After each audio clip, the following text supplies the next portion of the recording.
哇，真的不要再去吃什么米其林餐厅了。之前我就在想，日本为什么那么多居酒屋呀？今天我算深刻感受到了他们的魅力。这种店真的就是又好吃又便宜，还可以玩到很晚，就是不管凌晨几点，大家都很热闹。现在是日本时间晚上12点19分，给你们看一下这个点日本店知道有多少人。那个大家是才下班吗？关键是这家店还这么多人，很温馨啊，有没有？就这个点了还有人给你做饭，虽然是要收费的那种。然后他家的招牌菜是五花肉卷各种东西，上来下面给你发一个番茄牛肉汤，然后直接上了一整盘薄切的牛舌，上面那个酱是芥末洋葱果酱，应该是低温烹饪的牛舌，里边其实半生的，所以特别的嫩。吃完凉菜就开始上烤串了，先来一盘鸡肉串开个胃，是盐烤黑胡椒的那种口味，鸡胸肉串着小洋葱，非常的没有罪恶感。肉卷菜上来了，先看第一个，它是培根卷芝士青菜，它里面加的是味道比较淡的白芝士，因为培根本来就有味道了，而且里面蔬菜的汁水锁的刚刚好，就是几个味道搭配的非常合适。接下来是五花肉卷小葱，然后卷芦笋，卷紫苏叶，就它们虽然都是五花肉，但是里面菜的味道其实会被烤出来，所以口感和味道差别还是很大。我跟你们讲，这个卷芦笋巨好吃，而且它一点都不腻，第一次觉得素菜这么好吃。但这种人气店铺都有个缺点，就是上菜特别慢。我终于上了我们的第二盘肉卷菜，先来看一下这个特别优秀的金针菇，这个也在往外面滋油。有没有和我一样觉得五花肉和金针菇特别配的？然后这个小番茄是我今天最喜欢的一串，上面涂的是一层微微甜的柚子酱，而且小番茄刚好已经被烤破，炭火的气息加上香甜的酱汁，这个串味道特别丰富。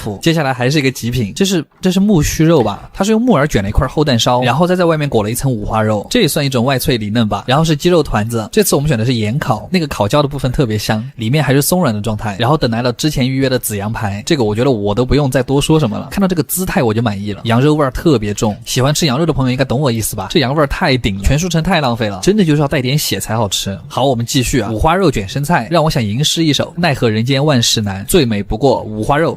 没压上。然后旁边的这个是培根卷扇贝肉，又是没见过的组合。就今天虽然吃了很多肉，但其实完全不腻，可能因为我也一直在吃菜吧。下班之后来吃一次太爽了。阿基推荐指数8.5分，卡哇呀，非常好吃。我可以说我的心灵又一次受到了震撼吗？怎么才能把肉烤成这个样子呀？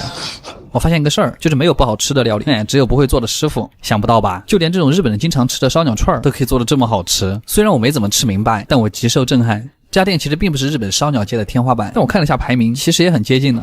又到了吃烧鸟的日子，一个我妈开赛的 cos 那肯定是不够的，所以又追加了很多单品。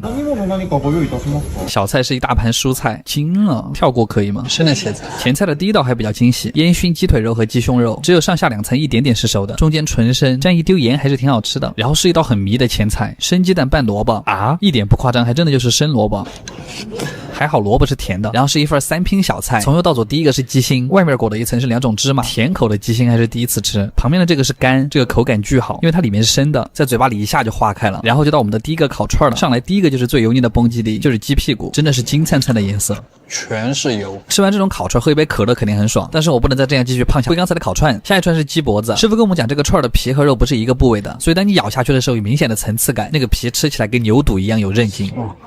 然后终于到了我们最期待的提灯，提灯可以说是烧鸟界里面非常高级的一个串，就是把鸡的那个和还没有成熟的蛋串在一块儿，然后你一定要一口吃，那个口感特别神奇。开始的时候先是蛋液的味道，然后是后面那个部位独有的香甜，还很有嚼劲，不要怕，这个要点。接下来是鸡肉丸子，配了一个成熟的蛋黄，要用尖端把蛋黄戳破，然后裹满那个蛋液吃才香。这个串非常的日本，蛋液的鲜味完美的衬托出了鸡肉和酱汁的香甜，非常绝。我们还是来点素菜缓一下吧。芝士烤番茄，烤出来的番茄还真的有一股独特的炭火香气，然后就是特别的软，你用筷子一夹它都在爆汁儿。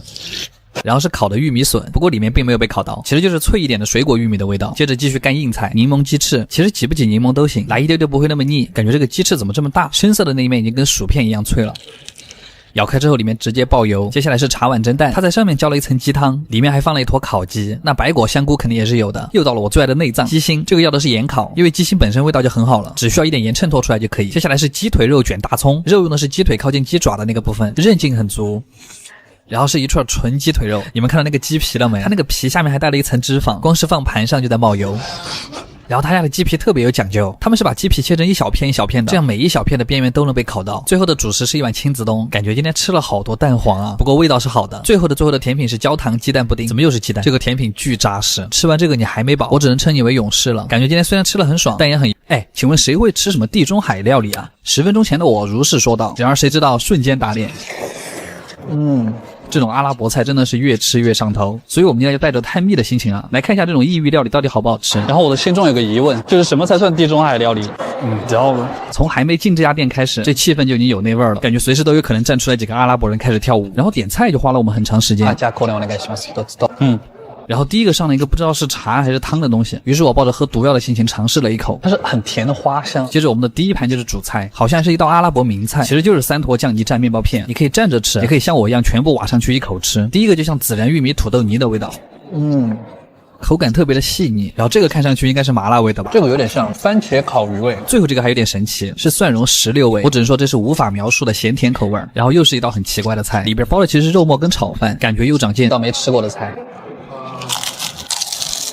这个菜吃起来很像是羊肉炒饭，但它香料更多，就是味道更丰富。然后下一道菜是一盘类似茄饼的东西，里面加的是肉末和煮软的土豆片，吃起来特别的软，甚至还有点辣，但里面全都是一抿就烂的状态，这个还挺好吃。接下来上了一碗羊奶汤，奶香芝士汤，但是里面又有一种辣辣的味道，今天真的是把爷吃懵了。然后是一盘很好看的烤三文鱼，上面好像是一些土豆丝儿，但这道菜最经典的其实是它下面那个橙色的酱料，配上那一圈坚果和蔓越莓，那个味道非常特别，它就像是陈皮加肉酱混在一块的感觉，还有一点番茄的味道。这道菜的精华就是这个蘸酱。然后上了一盘香肠，这个香肠端上来的时候还在疯狂的冒油，而且它的肠衣特别的薄，吃起来就是外脆里嫩，下面的酱泥也要蘸一点。然后又是一道特别硬的菜，紫阳的羊排，这个菜怎么说呢？那个肉惊奇的嫩，羊肉味比较弱，反而是很蔬菜的味道。好吃，蛮有滋味。虽然我已经有点饱了，但我们还有一份主菜，咖喱炖牛肉，名字是我乱取了哈。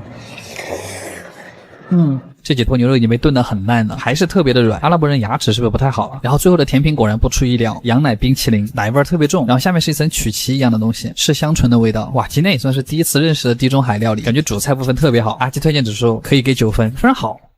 你看玩意儿。今天这个街直接把我逛成穷包，我就告诉你们，在日本逛动漫街是没有不花钱的哈，这简直不要太好买。好了，大家好，我是阿 Z， 买，我最近好像吃的太多了一点。这是我在想一个事儿，就是我们看过的最老的动画是什么？我印象中好像是龙珠，又好像是福星小子，好像火影也挺早的。但其实你会发现，小时候我们看的那些作品大部分都是 Jump 的，就非常热血。今天我们就来一起逛一下街吧。东京的动漫街呢，主要有3条。秋叶原这条街就是什么东西都有，其次是中野百老汇，里面主要是卖一些老 IP 的周边，然后还有一个就是池袋，这个地方主要是贵。但我们今天还是主要看一下 Jump 的东西吧，毕竟你要知道，最火的鬼灭之刃和咒术回战都是从这里面出来的。我们现在已经到门口了，哇，这真的超酷！一进门就是家教和银魂的等身雕像。今天我们就在这儿刷卡吧。这个东西很厉害，它是漫画原稿的复刻，都是一些耳熟能详的名场面，而且这个纸都是跟原稿的纸是一样的，哇，特别的精致。还有约定的梦幻岛，我特别喜欢这个。这还能不买吗？这个难道就是海贼王最新的盲盒吗？咒术的小盲盒也好可爱。就是基本上江浦历史上的作品，在这儿都能很轻松的找到。看到的圣斗士星矢是不是有很怀念的感觉？日语读作 Saint Seiya， 我一直觉得这个发音好性感。你们还记得星矢、子龙、冰河这几个角色吗？小时候就觉得黄金12宫真的帅爆了。然后我的朋友就跟我安利了这个手游，还是正版授权的，圣斗士星矢正义传说，我就去试了一下，感觉还行，人物大招非常酷炫，而且不怎么干也不怎么氪。粉丝可以在店里反正是买了一个牧羊座的手办，就是有点贵。逛完了这个，旁边还有一个任天堂专卖店，感觉今天的钱包君要下线了。这个超级玛丽的杯子我肯定要了。动物之森这个衬衣好像可以拥有，不知道大家今天有没有看到自己喜欢的作品？那个死神的粉丝就不用问了哈，他已经销声匿迹了。也不知道你们喜不喜欢这种快乐的逛街视频。今天就这样吧，我反正很快乐。阿基推荐指数8分，买就完了，卡玩意儿。